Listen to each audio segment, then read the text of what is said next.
एजे music present.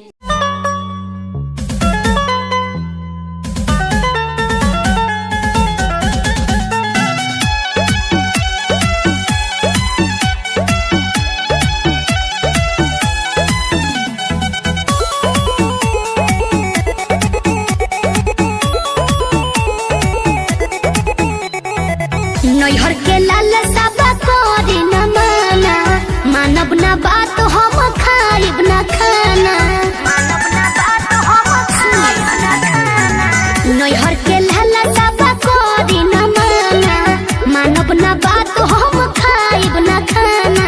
चढ़ल सवानवा करेला हमर मनवा, घूमे के मेला देव घर के। जाके बजरिया लिया दए पिया, सरिया गेरुआ कलर के। जाके बजरिया लिया दए पिया, सरिया गेरुआ कलर के।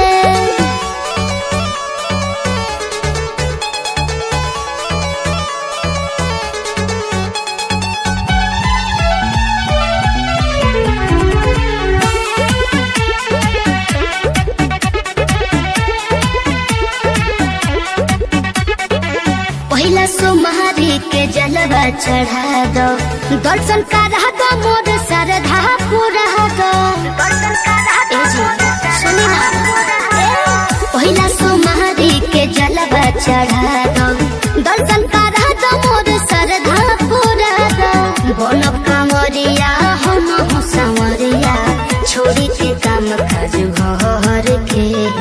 जाके बजरिया लिया दए पिया, सरिया गेरुआ कलर के। जाके बजरिया लिया दए पिया, सरिया गेरुआ कलर के।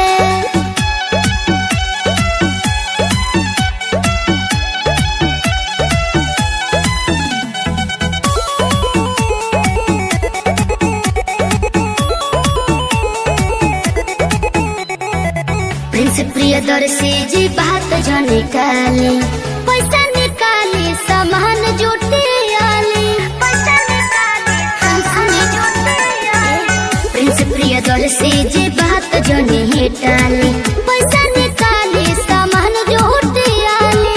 शिल्पी के सुने मुँह जनी मोहनी, हमरा से रोआ झगड़ के। जाके बजरिया लिया दए पिया, सरिया गेरुआ कलर के। जाके बजरिया लिया दए पिया, सरिया गेरुआ कलर के। जय जय भोलेनाथ बम भोले। तब कैसन बानी जा रहुआ लोग, जैसन भी होकर ठीक हो कब। तो जैसन कि आप लोगों के पता बा कि सावन चढ़े वाला बा, और ये रहा सावन के गाना पे हमने के नया डांस वीडियो। तो आप लोग ये वीडियो के खूब सारा प्यार दीजा, लाइक करी जा, सब्सक्राइब करी जा, और कमेंट करके जरूर बताई कि आप लोगन के हमने के डांस वीडियो कैसा लगा। तब तक के लिए घर पे रही जा, सुरक्षित रही जा। Love you all guys, bye by.